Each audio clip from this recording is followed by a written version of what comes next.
12-year-old boy is still in a coma, and our substitute bus driver is dead because he told a story so horrifying that the entire bus went catatonic right before we drifted into oncoming traffic.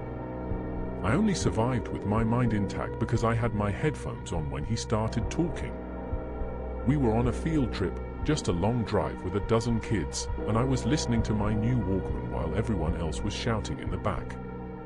I remember looking up and seeing the substitute driver watching us in the rearview mirror, asking if we wanted to hear the scariest story in the world.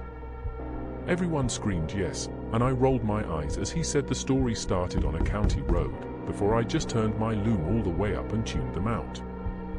When my tape finally ended, the bus was dead silent, which never happens with a dozen kids, so I pulled my headphones down and saw every single student sitting wide-eyed with their jaws slack.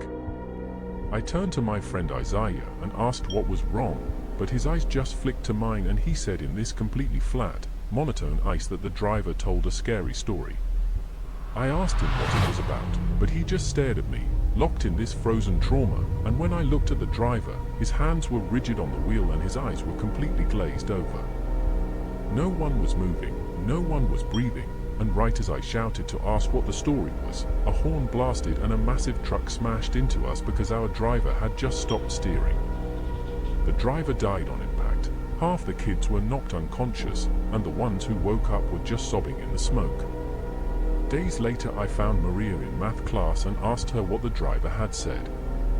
Her pen stopped moving on her notebook, she packed up her things, and she walked to the other side of the room so she wouldn't have to look at me.